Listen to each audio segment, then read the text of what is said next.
चिंतन श्री गुरुदेव दत्त श्री स्वामी समर्थ। आज 20 डिसेंबर गुरुचरित्र पारायणाची सुरुवात आज आपण सर्वांनी केलेली आहे। कशा पद्धतीने तयारी मी केलेली आहे, काय काय केलं आहे हे सगळं तुम्हाला दाखवण्यासाठी, तुमची अजून पूजा मांडणी झाली नसेल किंवा केली नसेल किंवा तुम्ही 3 दिवसाचं पारायण किंवा बरेचसे जण आजचा दिवस नाही जमला, अगदी उद्यापासून तुम्ही करू शकता। आजचं पठण करायचं, उद्याचं पठण करायचं, असं करून तुम्ही हे बघा करण्यासाठी कसंही तुम्ही करू शकता। काही हरकत नाही की 7च दिवस पाहिजे, एवढेच दिवस पाहिजे। करायची इच्छा असेल तर तुम्ही कसंही करू शकता। पण आजपासून ज्यांनी सुरू केलं आहे त्यांच्यासाठी आजचा हा व्हिडिओ, ज्यामध्ये पूजा मांडणी वगैरे मी सर्व दाखवणार आहे। तर अशा पद्धतीने एक छोटा पार्ट मी खाली घेतलेला आहे। ऑलरेडी इथे एक चौरंग मांडला आहे, त्या पूजा मांडलेली आहे। चौरंगाच्या खाली तुम्ही बघू शकता कुंकवाने स्वस्तिक काढला आहे आणि त्याचबरोबर मी आता पोथी हलवणार नाही, इथे रांगोळी काढली आहे जी आपली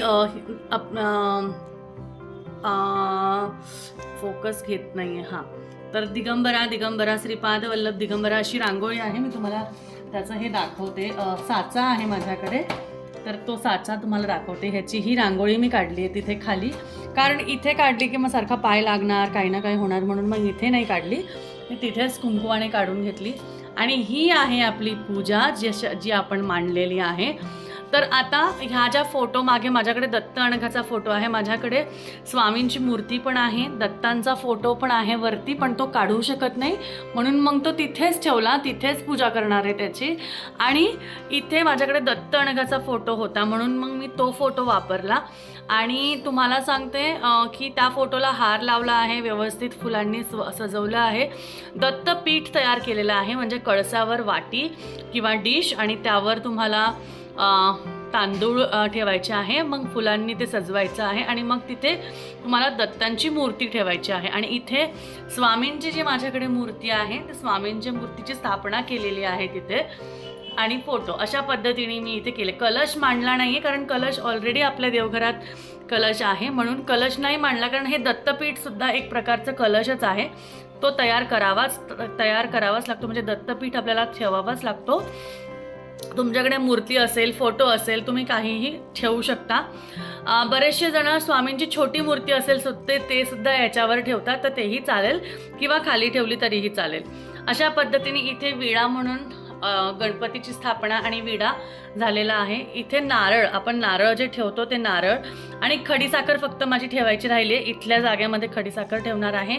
तुपाचा अखंड कंटिन्यू दिवा, तेलाची समई, कंटिन्यू समई, आणि त्याचबरोबर इथे धूप, उदबत्ती आणि खाली आरतीचं ताट, अशा पद्धतीने ह्या सगळ्या गोष्टी आहे। आता इथे खडीसाखर ठेवणार, एखादं फळ वगैरे असेल तर ते मी इथे ह्यामध्ये ठेवू शकते, छोटासा असेल। आणि रोजचा जो नैवेद्य आहे तो आपल्याला इथे दाखवायचा आहे। नैवेद्य कसा दाखवणार, तर तुम्ही साईडला वगैरे ठेवून इथे नैवेद्य दाखवू शकता, म्हणजे तुमच्याकडे जशी जागा असेल तशा पद्धतीने तुम्ही दाखवू शकता।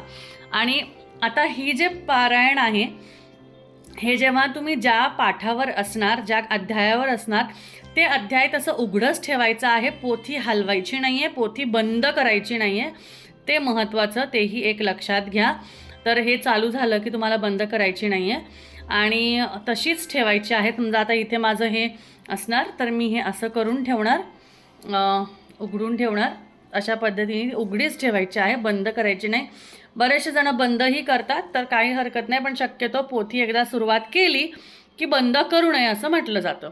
आणि ही आहे आपली पूजेची मांडणी, अशा पद्धतीने तुम्ही पूजा मांडणी करू शकता आणि असं बघू शकता, ह्या पद्धतीने आहे।